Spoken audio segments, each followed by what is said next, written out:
Em nome do Pai, do Filho, do Espírito Santo. Amém. Ave Maria, cheia de graça, o Senhor é convosco. Bendita sois vós entre as mulheres, e bendito é o fruto do vosso ventre, Jesus. Santa Maria, Mãe de Deus, rogai por nós, pecadores, agora e na hora de nossa morte. Amém. São José, rogai por nós. São Felipe Neri, rogai por nós. Santa Teresa de Jesus, rogai por nós. Nossa Senhora de Fátima, rogai por nós. Em nome do Pai, do Filho, do Espírito Santo. Amém. Bom dia a todos. Salve Maria. Nós estamos aqui na página 46 da biografia de Santa Teresa de Jesus, escrita por William Thomas Walsh. Foi talvez uma sorte para Teresa que precisamente naquela ocasião se verificasse em Ávila um acontecimento que deu a toda a gente assunto mais importante para a conversa do que as frivolidades de uma menina. A imperatriz Isabel, que na opinião de muitos admiradores era a mais bela mulher da Europa, chegou a Ávila na tarde de 24 de maio de 1531. Tinha ela estado nos jardins de Aranjuez a convalescer de uma doença e vinha agora até Ávila gozar os bons ares e afastar os dois filhos, Filipe e Maria, das epidemias que graçavam no sul. Ausente de Espanha por 2 anos, o imperador Carlos estava na Alemanha, cuidando de uma certa agitação causada por um monge chamado Lutero. Como a imperatriz o substituía, entretanto, no governo do país, Ávila ia ser, naquele verão, a capital da Espanha. Não foi, portanto, momento corriqueiro aquele em que a imperial senhora portuguesa, enquanto o sol de maio ia descendo, despontou na sua leiteira pela porta do Oriente. O príncipe Felipe, então de 4 anos, montava, como um homenzinho, uma pequena mula que o elefante marquês de Lombardy conduzia pela correia. Enquanto muitas crianças, ao som elegante, eu falei elefante, que o elegante marquês de Lombardy conduzia pela correia. Enquanto muitas crianças, ao som de toda espécie de cantares, avançavam dançando ao encontro deles, e pelas cristas dos montes as fogueiras brilhavam na sombra crescente. Quem poderia imaginar que aquele menino iria ser conhecido injustamente por demônio do meio-dia e o marquês por São Francisco de Borja? Teresa deve ter ouvido falar muito acerca desse acontecimento. O mais provável é que estivesse presente e ficasse impressionada, como as outras moças, à vista de tanto esplendor. Contudo, quando escreveu a história de sua vida, muito tempo depois que a linda Isabel, desfeita em terra, jazia em Granada, ao lado de sua gloriosa homônima e avó, as coisas do mundo valiam tão pouco para ela que não fez mais menção da visita imperial do que da chegada de Pizarro ao Peru neste mesmo ano. E, no entanto, a imperatriz e Filipe II estavam destinados, como adiante se verá, a exercer considerável influência no rumo da sua vida. Em 24 de agosto, no histórico convento de Santana, Sua Majestade apresentou o príncipe aos notáveis e ao povo de Ávila. É provável que Teresa não estivesse presente. Num calmoso dia de julho, 13, segundo a tradição, tinha o pai conduzido através da porta da cidade e ambos tinham subido um caminho sinuoso até o alto de um monte que ficava a sul e dominava o lindo vale de Amblés e um deslumbrante panorama de prados e montanhas. Dirigiram-se a um edifício de 2 andares coberto de telhas, junto ao imponente vulto de uma igreja. Aí, à porta do convento das Agostinhas, ele disse adeus à filha. E enquanto Teresa seguia uma das moças, talvez a Madre Superiora, para o silêncio interior, Dom Alonso voltou, muito sério, para casa, certamente pensando que tinha tomado a melhor atitude possível. Não havia neste convento nada de lassidão que tinha levado certas comunidades agostinhas da Alemanha a aceitar as falácias de Lutero. Pelo contrário, as poucas monjas que viviam em Nossa Senhora da Graça de Ávila eram conhecidas pela austeridade e pureza do seu viver, a sua dedicação à Igreja e a severa disciplina a que alegremente se submetiam. Neste convento, bem sabia Dom Alonso que não haveria tolices. Tinha ele sido fundado em 1508 pela viúva de um ourives de prata e por suas 2 filhas, que todas se fizeram monjas. Em 1520, e durante mais 6 anos, foi seu diretor espiritual, nada menos que São Tomás de Villanova, que se recusou a ser arcebispo de Granada e amou tanto os pobres que lhes deixou o último real que tinha no dia da morte.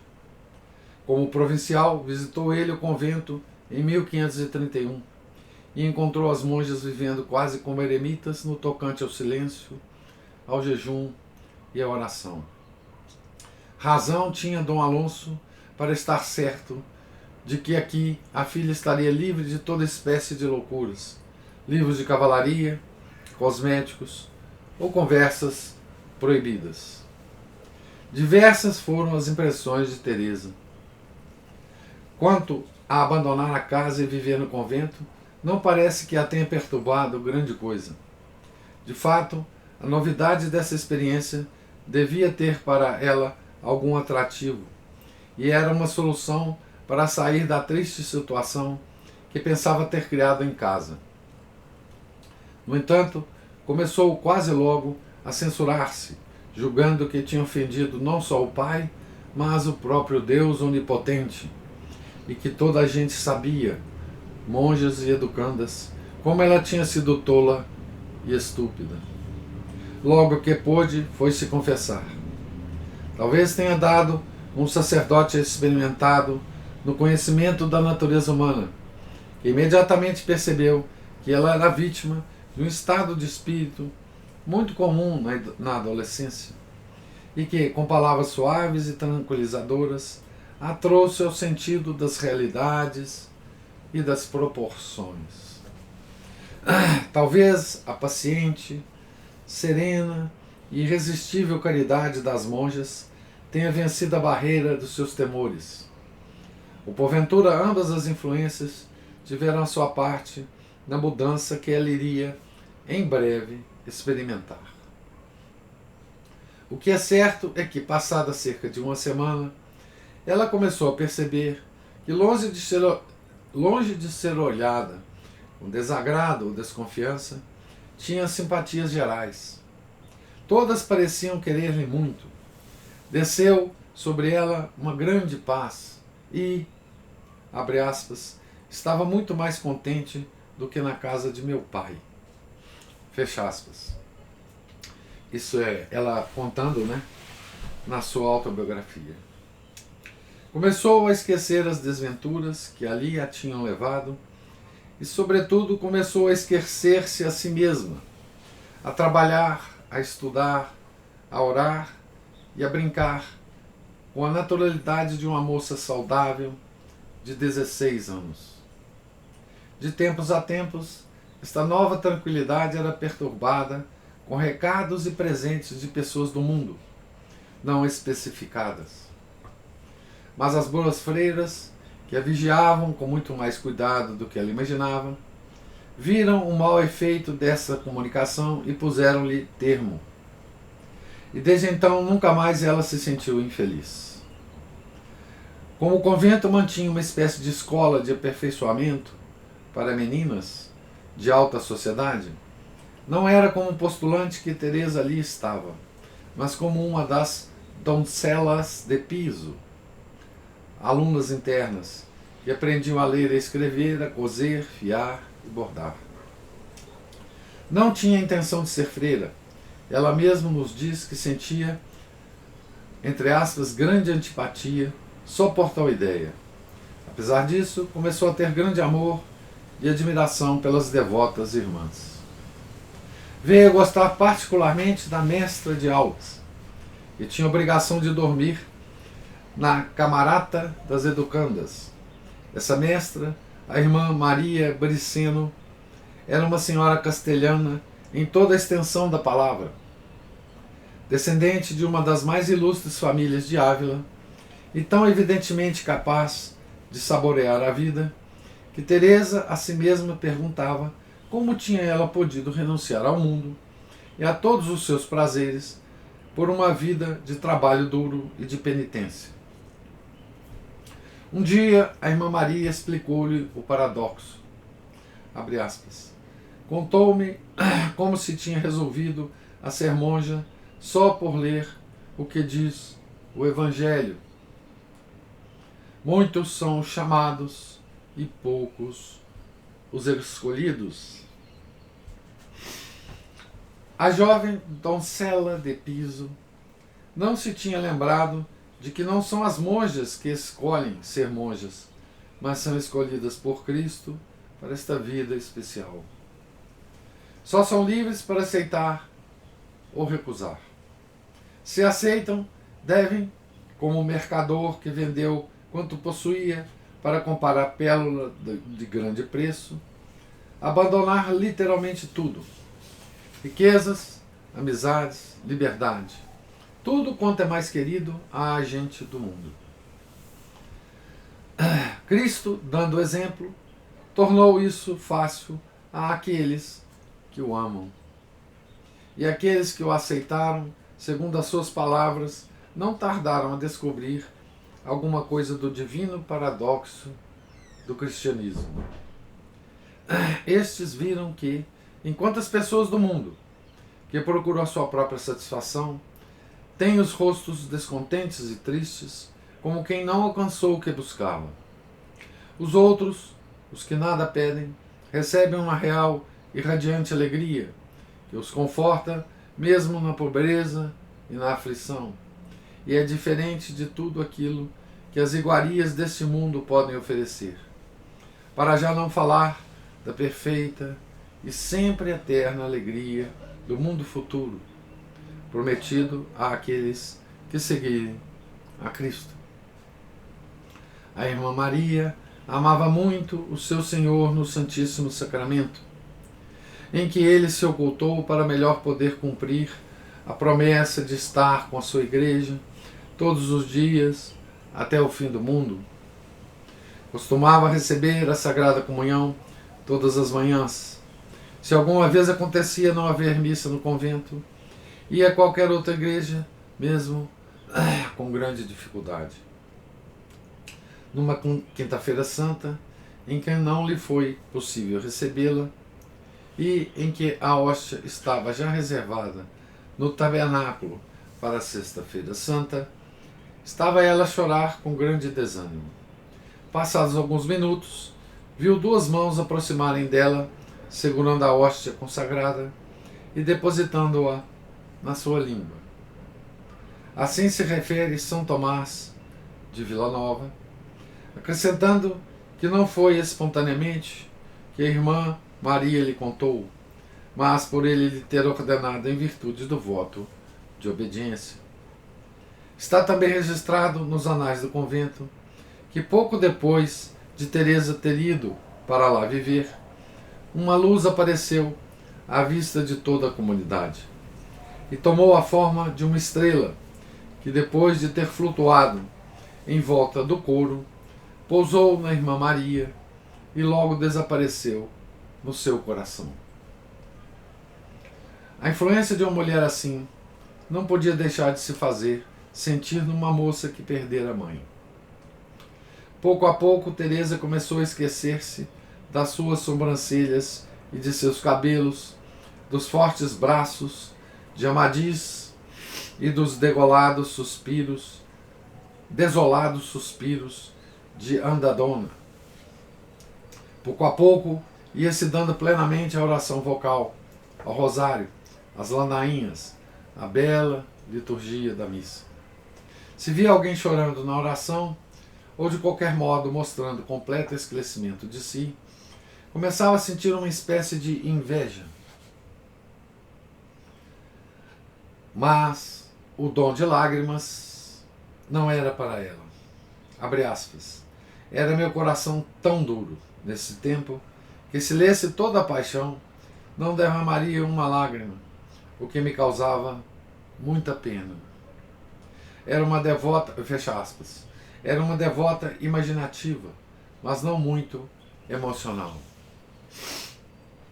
Depois de estar alguns meses no convento, continuava a não sentir qualquer desejo de ser freira. Havia, no entanto, esta diferença. Já não estava decidida a não ser freira. Era capaz de considerar objetivamente o problema. Abre aspas. Comecei a rezar muitas orações vocais e a pedir a todos que me encomendassem a Deus, para que me desse o estado em que melhor o havia de servir.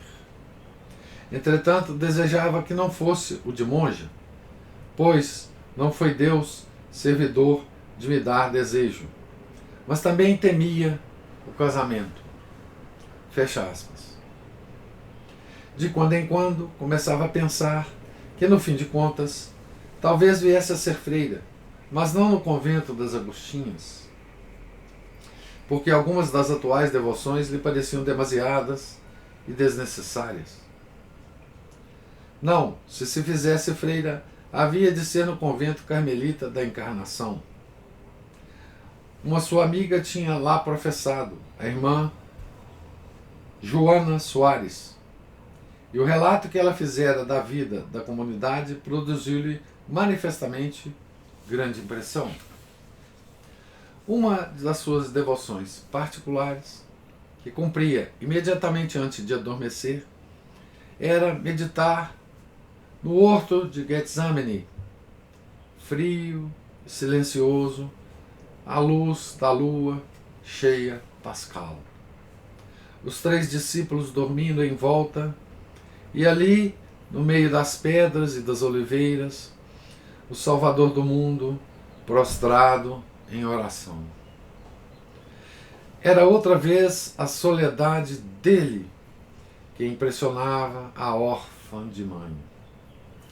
E Teresa sabia que tinha sido por ela, como por todos os homens, que ele sofrera a humana humilhação do pavor da morte, e o que era infinitamente pior, a angústia de prever que para muitas almas o seu sacrifício seria em vão. Nada a comovia tão profundamente como aquele grito: Pai, se é possível, afasta de mim este cálice.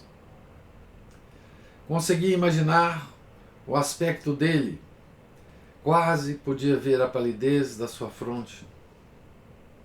As gotas de suor que se condensavam como gotas de sangue e que rolavam pelas suas faces. Então, desejaria poder tomar em suas mãos um lenço e, se houvesse, enxugar-lhe, e se ousasse, enxugar-lhe a fronte, as faces e os lábios e confortá-lo o máximo que pudesse. Não tinha ilusão de ver ou fazer isso. Sabia, no entanto, que Cristo tinha sofrido assim e que, se ela tivesse podido estar presente, teria feito exatamente assim. Deste modo, começou a fazer, sem dar por isso, o gênero de meditação que Santo Inácio tinha ensinado a seus seguidores. Pensar em algum episódio da paixão e deixar as suas implicações penetrar na alma, até tudo se tornar conforme o Espírito de Cristo. E lentamente, à medida que pensava naquelas sublimes palavras de resignação e sacrifício de si, faça-se a tua vontade e não a minha, começou a modificar-se a sua atitude em relação ao problema do futuro. Já não desejava fazer isto ou não fazer aquilo. Estava pronta para fazer o que Deus quisesse, logo que Ele desse a conhecer os seus desejos. E assim desceu sobre ela uma paz mais segura. E os seus dias passavam tão depressa e tão deliciosamente que o tempo parecia ter deixado de existir. Teresa já estava no convento há 1 ano e meio, sem que nos diga quantas vezes, entretanto, foi à casa ou recebeu visita de seu pai. Quando se deu o acontecimento, porque ela esperava para ajudar a decidir do seu futuro. Sobreveio-lhe uma grave doença. Nenhum tratamento fazia o menor efeito. As monjas e Dom Alonso decidiram que era melhor que ela fosse para casa. No final de 1532, ou princípios de 1533, Teresa, pálida e fraca, transpôs novamente a porta da casa dos Cepedas, no alto de um monte no lado de lá da cidade. Da natureza e duração dessa doença, nada se conhece. A obscura referência que lhe faz é composta de uma só frase, abre aspas. Mandou-me Deus uma grande doença, e foi tal que tive de voltar para a casa de meu pai. Fecha aspas. Era o coração do inverno, e Ávila, brilhando deslumbrantemente à luz fria do sol, e erguendo-se como prateada cidade de sonho, na mais gelada ainda irradiação da lua, estava quase de todo separada do mundo exterior pelos espessos gelos que cobriam as estreitas estradas sinuosas de Medina, Madrid e Salamanca. Então aqui a gente termina o capítulo, não é? que fala, enfim, dos problemas da adolescência, dos problemas das seduções do mundo, né? Renascentista que Teresa sentiu, né? E dessa solução que o pai encontrou de levá-la para o convento das Agostinhas, né? No tempo do furor de um agostiniano chamado Lutero, né? Então, nós estamos falando aqui, o que nós estamos falando aqui? 1530, né? Lutero já estava no auge da sua ação, né?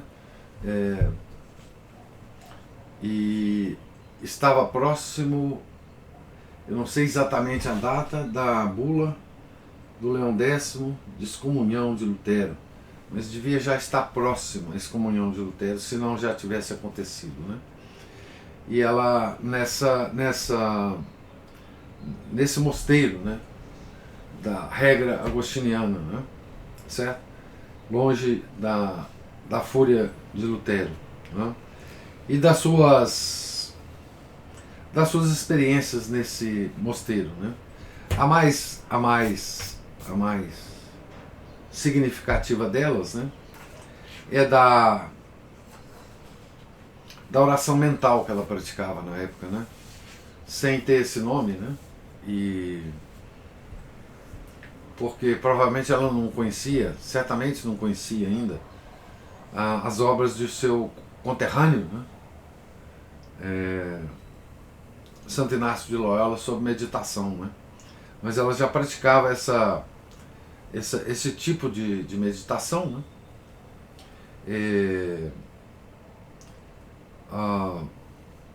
De forma pessoal, né?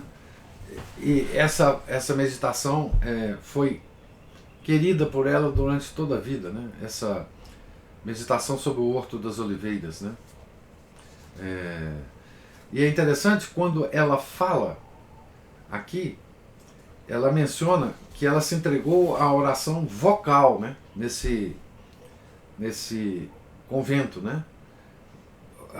Justamente para distinguir, né? as orações, né? Os dois tipos de oração que nós temos, né? Que a igreja nos sugere e nos estimula a fazer, né? Então aqui a gente termina esse capítulo. Eu vou terminar a leitura aqui, antes da gente continuar a ler as peripécias de Nossa Santa aqui agora para o Carmelo, né? Certo? Então eu gostaria de ouvir as impressões de vocês, observações, comentários, se eles existirem.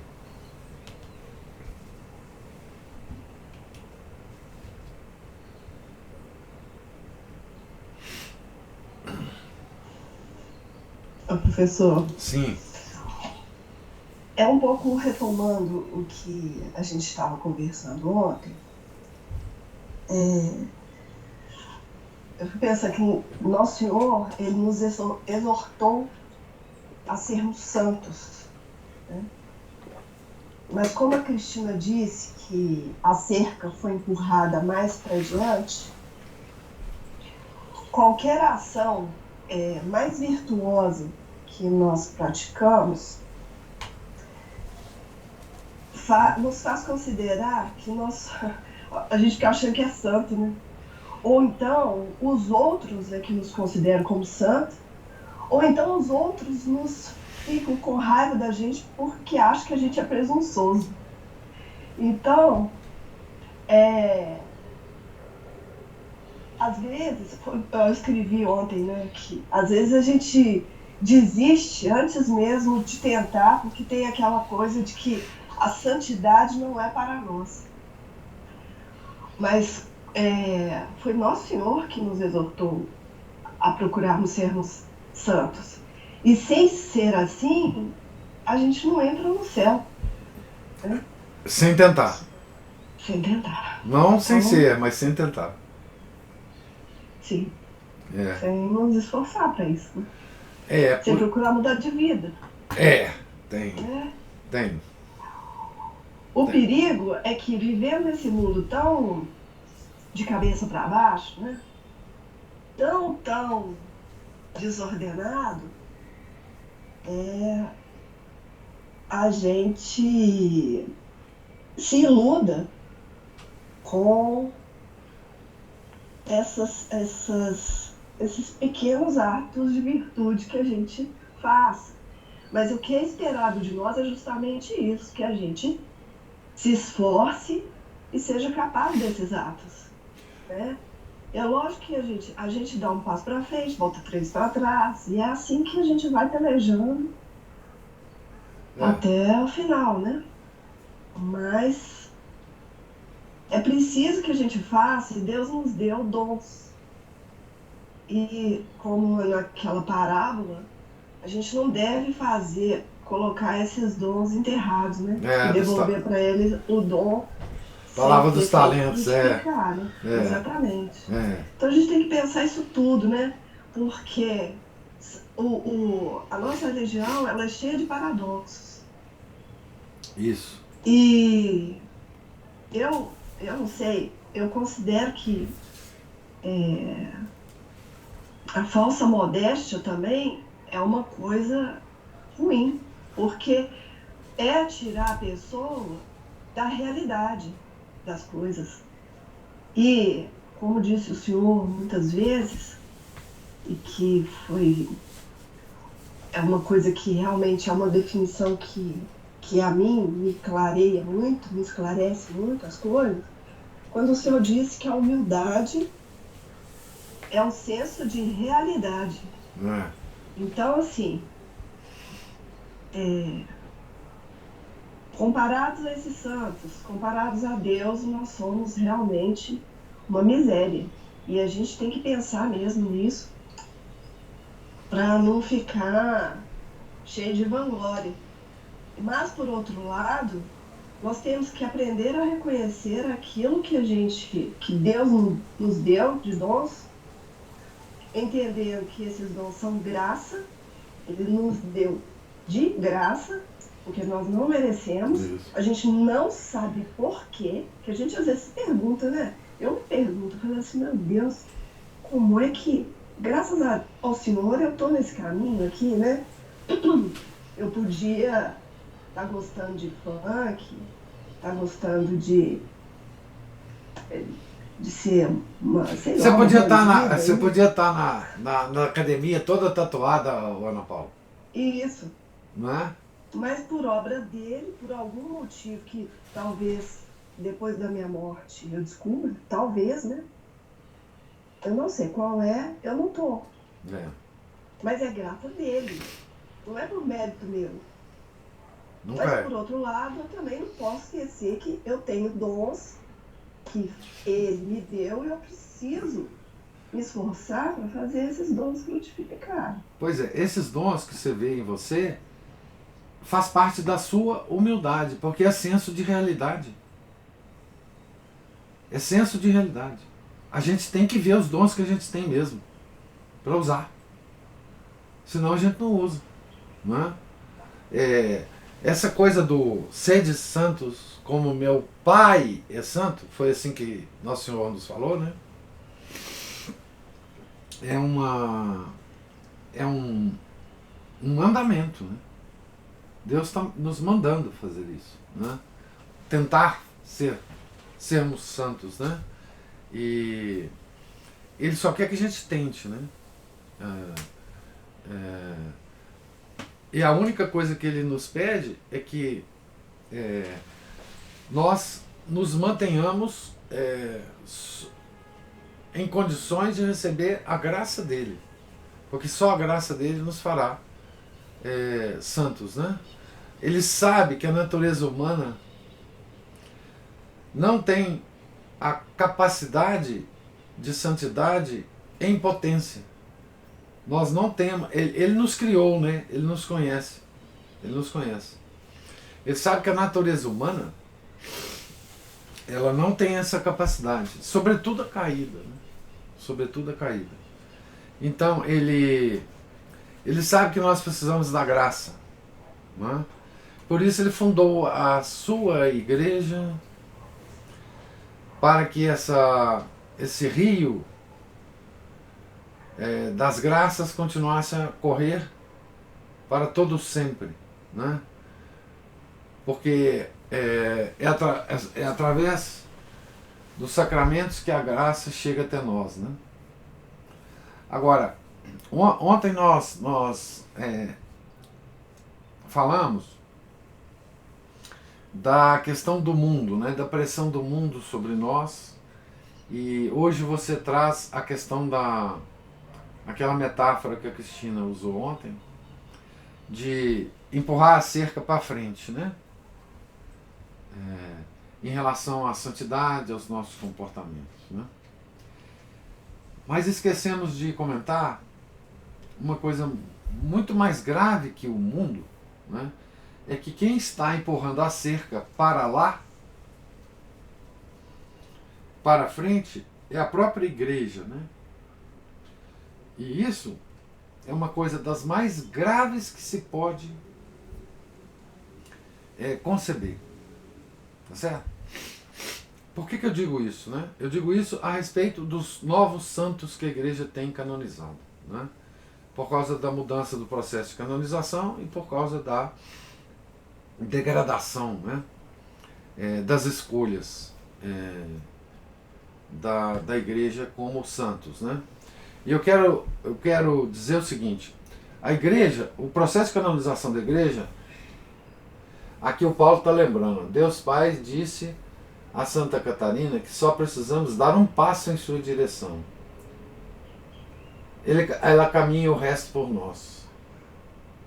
Ele caminha o resto por nós. É isso mesmo. É o que a própria Santa Teresa percebe nas irmãzinhas, né? agostinas. Mas eu estava dizendo o seguinte, o processo de canonização da igreja sempre foi, desde que ele foi institucionalizado no século XV, o que pretende o processo de canonização da igreja é nos oferecer modelos de vida de santidade. Então, mais que qualquer outra coisa, um processo de canonização é a eleição de um homem, não é?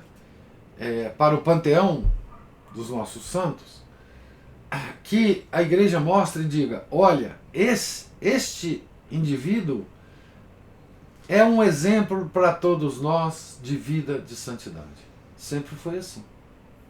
Tá certo? Então, e para que isso ocorresse, então se construiu um processo de eleição desses homens e de decisão sobre se era mesmo um exemplo ou se não era um exemplo. Tá certo? Então, e por isso que a gente lê as vidas desses santos e a gente percebe realmente que eles são exemplos para nós. Não é? Certo?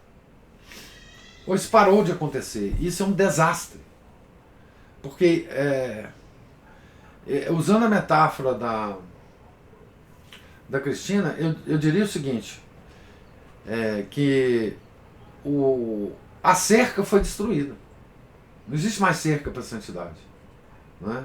Se a gente pegar, não é, alguns ou muitos dos santos canonizados a partir da década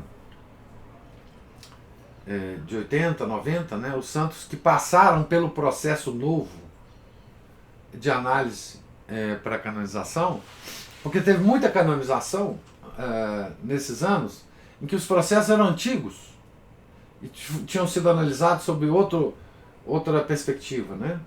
Mas os processos novos, a gente percebe, porque a gente conhece a vida dessas pessoas, que não existe mais critério de exemplo algum. Não é? E, portanto, quando a gente fala dessa frase que Nosso Senhor nos disse, sede santos como meu Pai é santo, porque ele recorre ao Deus Pai, certo? Ele não fala sede santos como eu sou santo, sede santos como qualquer um é santo, como meu Pai é santo. Essa expressão do Nosso Senhor, sob o ponto de vista do mundo, a gente já viu, não significa nada. Mas mesmo sob o ponto de vista da igreja, também já não significa mais nada. Nós já temos jovens de calça jeans e tênis santos da igreja, nós já temos, enfim, todo tipo de gente, eu não quero falar sobre isso aqui, porque não é o caso, mas todo tipo de gente com gravíssimas faltas, com uma vida completamente desarmoniosa, sendo canonizada. Então, assim,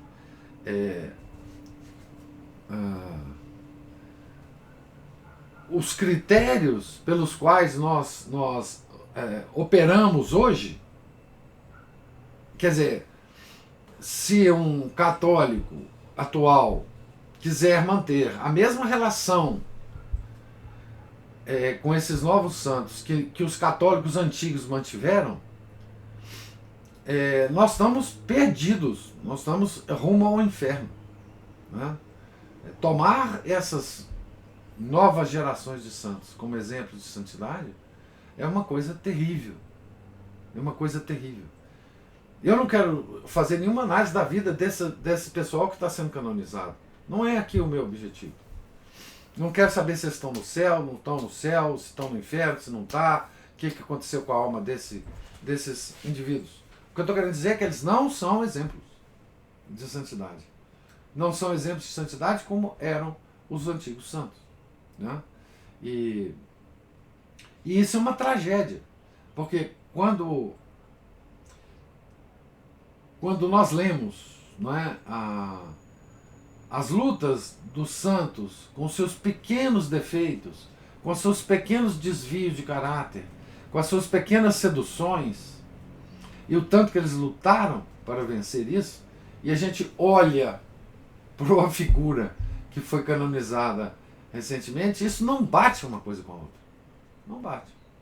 Então, o mundo já é contra nós, e agora nós não temos mais a solidez do magistério da igreja, né?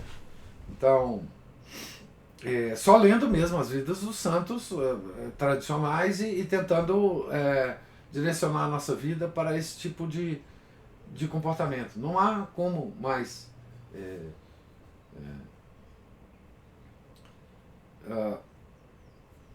o Chesterton, quando ele estava prestes a se converter, finalmente, a ser inserido na igreja, né? Ele dizia o seguinte: nessa fase, nada que os inimigos da igreja me falassem mudaria a minha direção rumo à igreja católica. E ele vivia no meio de inimigos da igreja porque ele era anglicano, ele era protestante. Mas ele dizia, uma palavra torta que um católico me dizia, me diminuía o ímpeto para a minha conversão. Então, imagina hoje, quantas palavras tortas os católicos estão dizendo, a cúpula da igreja está dizendo, para nos afastar da verdadeira santidade, né? Certo?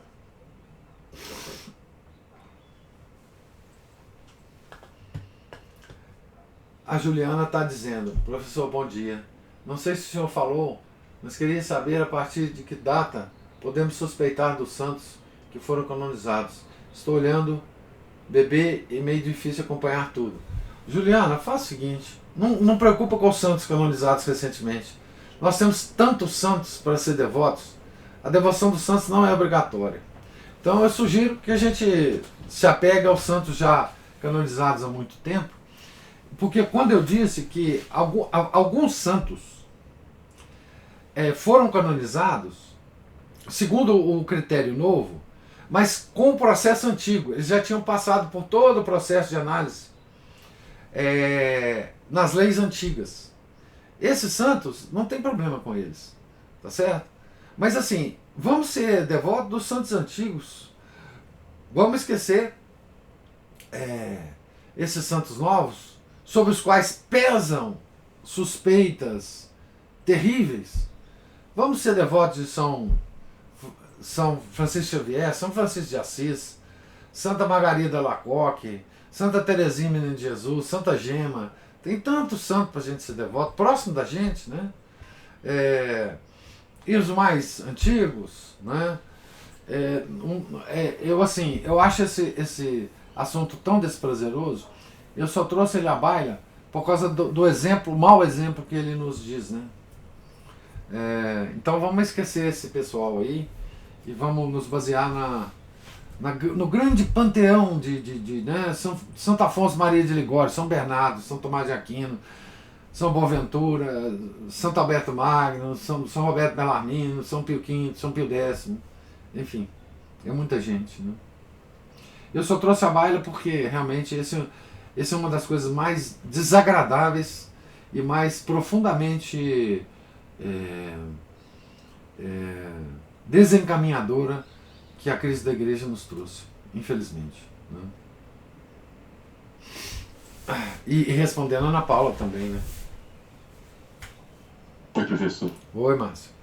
Tudo bom? Tá bom.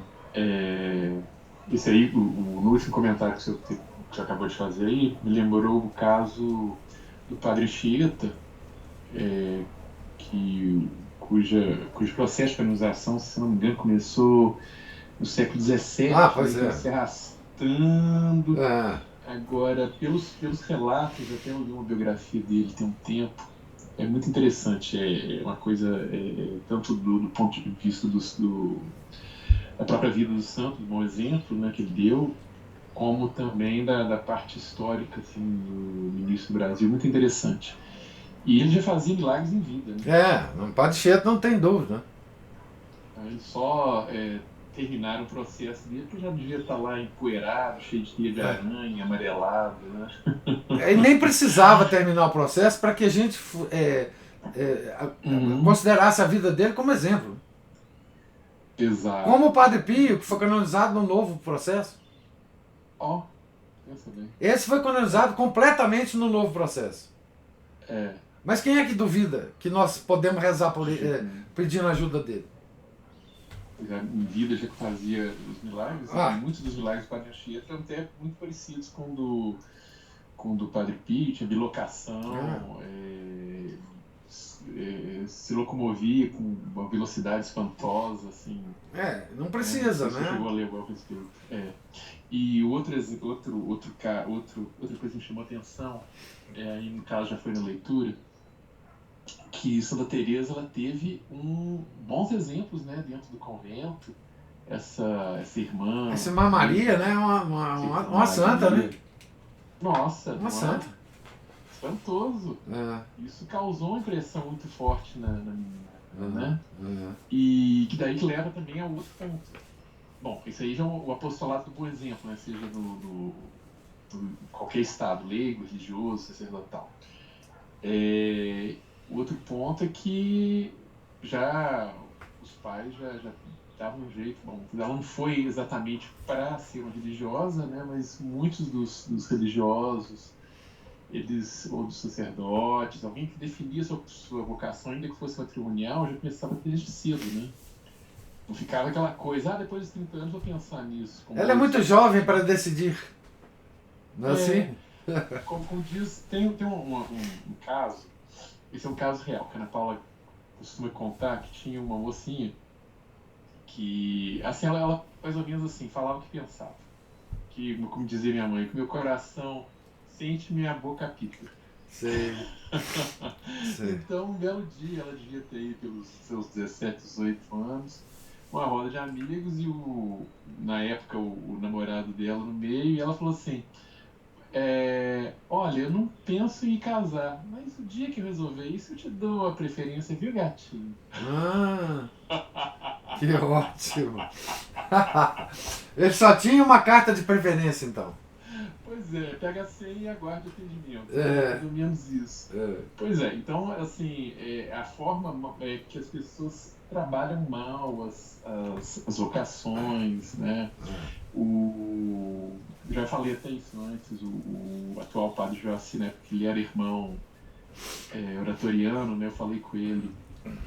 Mas assim, eu acho que ele até concordou comigo, assim, mas nunca vi uma ação prática de nenhum dos padres que nos atenderam, ou nos atende até hoje, nesse sentido de trabalhar as vocações religiosas, sacerdotais, as matrimoniais também, porque muita gente não tem, tanto qualquer uma dessas vocações, devido preparo, devido encaminhamento, devido encorajamento, né, dessas vocações. Outro dia mesmo, a gente, até tem um casal que está na catequese, né? Bom, isso vamos participar depois das crônicas da catequese que pediu para escrever. Isso aí você tem que fazer. Haja memória para lembrar de tudo. Mas ele tem que registrar tudo. Mas aí eles têm um filho e o menino ele se sente com a vocação sacerdotal, mas o tanto que ela é rechaçada pelos psicólogos de recursos humanos aí das dioceses, dos seminários e tudo mais, que admitem gente inadequada e não dão a chance para uma pessoa que se sente movida para isso e que parece ter certas qualidades que podem fazer dele um bom sacerdote. Mas a igreja terceirizou isso. Terceirizou. E outro dia tinha um texto aí na internet, talvez eu tenha visto, sobre a desgraça que também os recursos humanos, também na seleção, recrutamento das pessoas para atividades profissionais. Eu vi. Pois é. Bom, mas isso tudo só para poder colocar aí esses pontos aí. Caso o senhor acha conveniente falar um pouquinho mais sobre eles. Era só isso, obrigado. Você trouxe à baila o Padre Anchieta, né? E eu lembrei do Padre Pio. Eu quero dizer o seguinte: antes do processo de canonização ser estruturado pela Igreja, as canonizações eram uma espécie de aclamação popular, né? E se criava então uma devoção a um santo em particular, e essa devoção ia crescendo, e ele era um santo local, né? Era um santo local, até que a Igreja Universal reconhecesse esse santo como um santo para o calendário da Igreja, etc., universal, né? Então, essa coisa da devoção popular a um santo por seus milagres, pelas suas... não só em vida, mas depois da morte, era muito comum na Antiguidade, né? Onde não existia exatamente um processo de canonização formal da Igreja, né? Então, esse tipo de personalidade, de santidade que aparece na Igreja é muito fácil de reconhecer, né? Padre Anchieta, no século XX, o Padre Pio enfim, é o mais fulgurante exemplo, né, de um santo que, embora tenha passado pelo processo de canonização já reformado da Igreja, né, um homem que está lá no céu e que a gente deve pedir a sua intercessão, né? Independente desse panteão modernista dos santos modernistas, né? Sem dúvida nenhuma, porque nós conhecemos a vida dele, né? E essa faz parte daquele processo milenar que os católicos sempre tiveram, né? Conheceram a vida, conheceram os feitos, conheceram os milagres, muitas vezes conviveram com o santo e depois da morte era devoto desse santo, né? Não existe nenhum mal nisso, né? Lembrando sempre que devoção a santo não é uma coisa que a Igreja exija. A única devoção que não é voluntária, não é escolha nossa, e que sem ela nós não entramos no céu, é a devoção a Nossa Senhora. Tá certo? Nem a São José é. Embora eu ache estranho uma pessoa que é devota de Nossa Senhora e não é de São José, mas pode existir e não tem problema nenhum, né? Então, a única devoção que não é escolha nossa é essa. O resto nós não precisamos ser devotos de nenhum santo, né? Nenhum santo, apenas a Santíssima Virgem, né? Agora, é impossível que quando a gente lê, conhece a vida dos santos, um outro detalhe sobre a vida, o martírio, ou seja lá o que for do santo, a gente não tenda a admirar esse santo, a lembrar dele nas nossas orações, a pedir alguma coisa dele, ou a sua proteção, alguma graça, enfim. Mas não precisa, né? E agora, a questão da vocação, o Márcio, esse negócio virou uma bandalheira na Igreja, né? Vamos dizer a coisa clara, né? Desde isso aconteceu há muito tempo, né? E fez com que toda a formação dos padres fossem completamente deformadas, né? Isso traz como consequência a invasão da Igreja da máfia gay, da máfia lavanda, né? É só ler um livro que relata isso de épocas anteriores, década de 70 e 80, como que psicólogos, especialistas em recursos humanos começaram a interferir no processo de admissão nos seminários e deformaram toda a formação, né? Aquele livro do Goodbye Good Man, que foi traduzido como Adeus Homens de Deus, né? Alguma coisa assim, aqui para o português, né? Ele relata esses fatos, né? de como é que os padres, os diretores de seminário, né, os diretores de almas dos seminários se afastaram desse processo de admissão dos vocacionados e puseram lá psicólogos, psiquiatras, profissionais de recursos humanos para admitir ou não esses seminaristas. Aí acabou. Né? Acabou.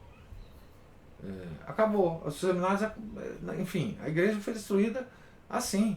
Isso, como ocorre isso já há 60 anos, isso já fez a obra. A obra disso já foi feita. Já está feita. Os seminários tradicionais foram preservados disso. Não é? São poucos. Mas são dos seminários tradicionais que saem os padres. Porque desses seminários normais saem pouquíssimos padres e quando saem são esses deformados que a gente vê por aí, né? Pontificando. É uma tragédia. Alguém tem mais alguma observação, comentário a fazer? Cristina? Professor, me veio uma palavra, antecipação, desde o sacrifício na missa. Parece que tudo veio abaixo, assim, é muito fácil hoje aceitarmos esses santos que tiveram uma vida sem um sacrifício, sem um exemplo. É fácil para a gente aceitar que padres sejam avaliados por psicólogos. É uma consequência tão grave. O tempo passa, a gente começa a lidar com o católico, eu falo que é um católico positivista, porque ele não faz uma análise circunstancial, ele não olha para a contradição de nós termos santos que no passado viveram uma vida sacrificada e profunda de oração, e aceitam uns santinhos assim, né, de calça jeans, quer dizer, sendo que um nega o outro, não há como, né? E o mais interessante é a estratégia moderna, que é misturar no meio desse novo processo santãos, né, como o Padre Pio. Acho que até... Isso é parte da confusão que eles querem nos colocar. Pois é, nós temos razão, assim, razão que eu falo intelecto, né, professor? É muita vontade de dar sentimento ao mundo. E às vezes eu fico pensando, assim, essa acusação de que a gente quer voltar no tempo. Não é isso, não.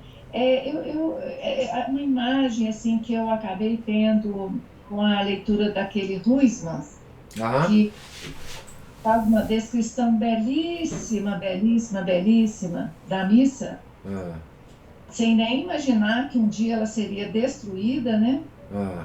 Eu pensei assim, Deus, nós não temos solução, não é? Nós já nascemos em desvantagem, não há solução.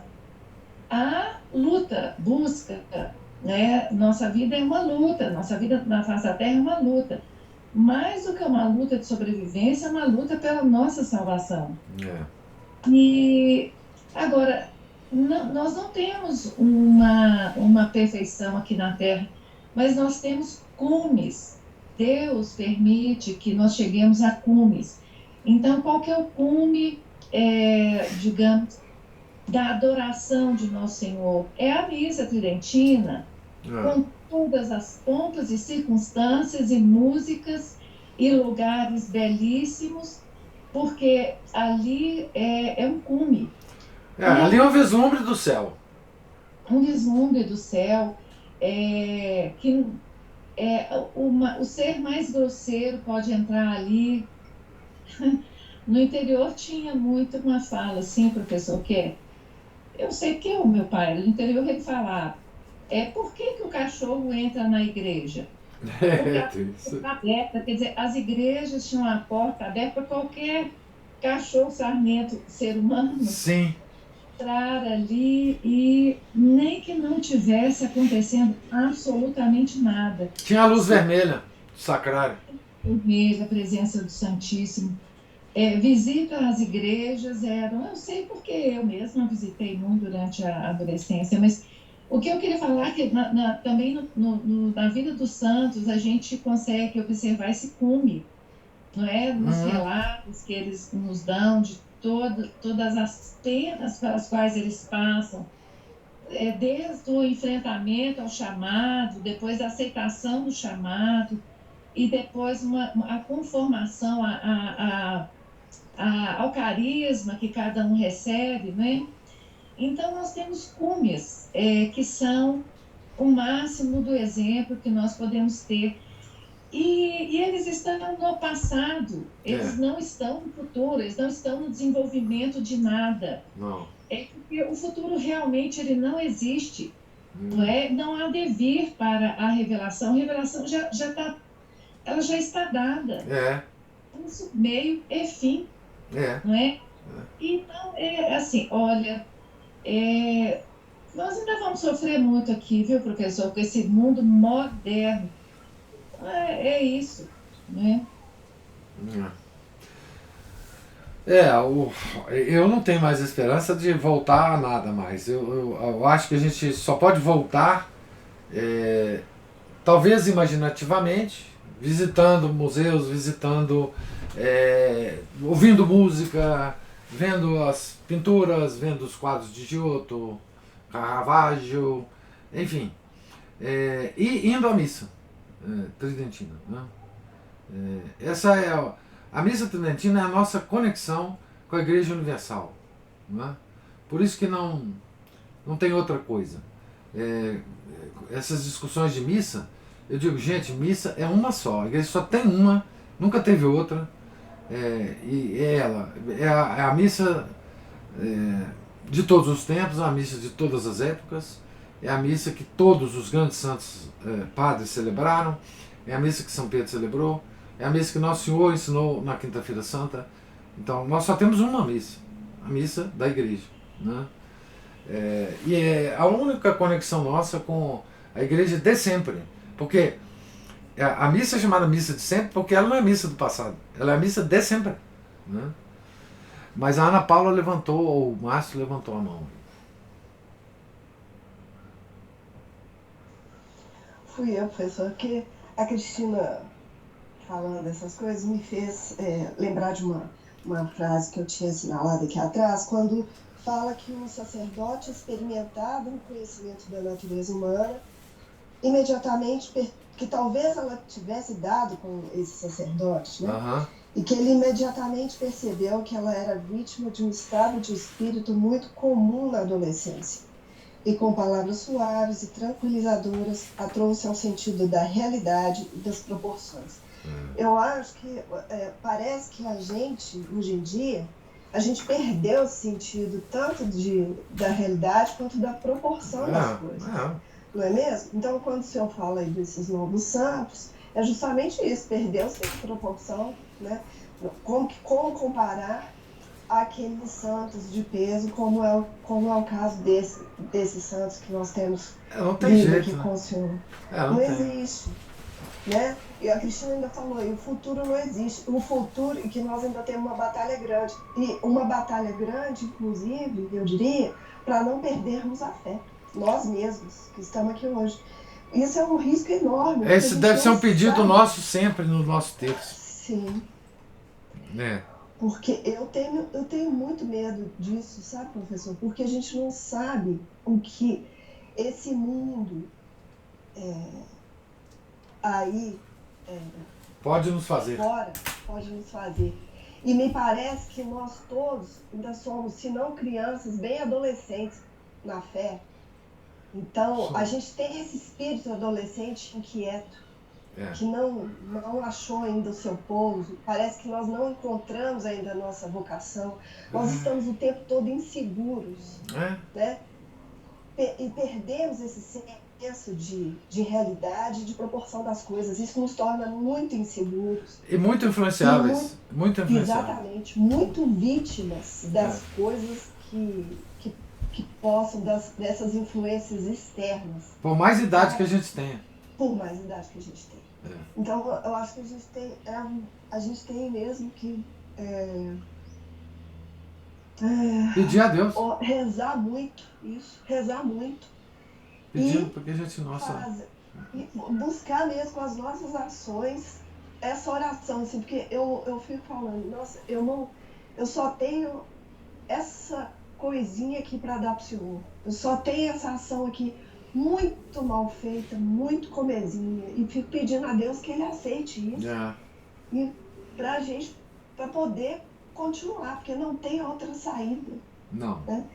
Nós só temos essa saída, porque é a salvação da nossa alma que está em jogo. Isso é grave, e a gente parece que nem esse perigo noção a gente tem. Não, nem esse perigo nos assusta.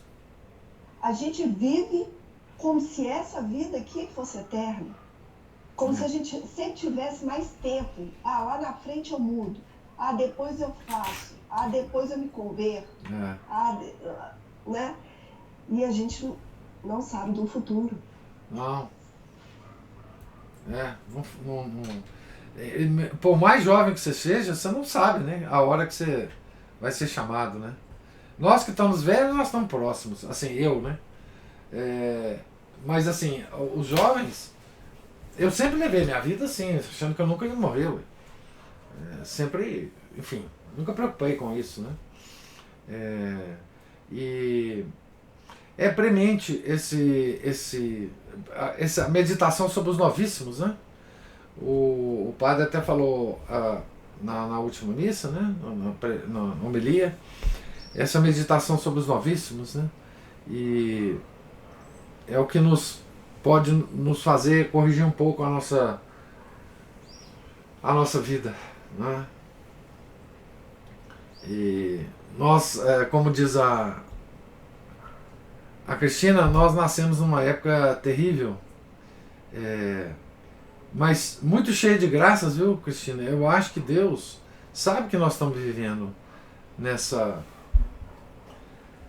fase terrível e nos dá muitas graças. Eu fico imaginando assim, se eu pessoalmente, né, com as minhas inclinações, com os meus, as minhas vontades, as minhas, enfim, se eu vivesse na Idade Média, eu seria católico.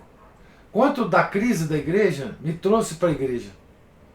Quanto dessas coisas malucas que existem no mundo me fizeram identificar a igreja verdadeira e tentar participar dela.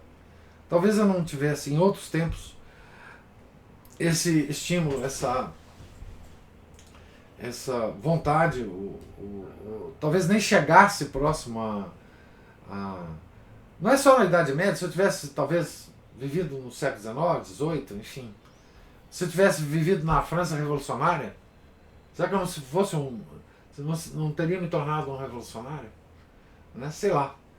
Eu às vezes penso que é por causa desse tempo, é por causa do meu tempo, que eu acabo tentando viver dentro da igreja verdadeira, sabe? Acho que tem muitas graças preparadas para nós que vivemos nesses tempos. Muitas.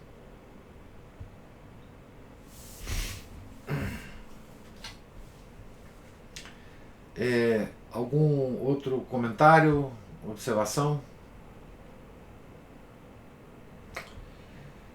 Então, nós estamos para começar a página 55, capítulo A Fuga para o Carmelo, que amanhã, se Deus quiser, começaremos a ler. Deus lhes pague a presença, a paciência, os comentários, as observações. Tenham todos um santo dia. Fiquem com Deus. Em nome do Pai, do Filho e do Espírito Santo. Amém. Ave Maria, cheia de graça, o Senhor é convosco. Bendita sois vós entre as mulheres, e bendito é o fruto do vosso ventre, Jesus. Santa Maria, Mãe de Deus, rogai por nós, pecadores, agora e na hora de nossa morte. Amém. São José, rogai por nós.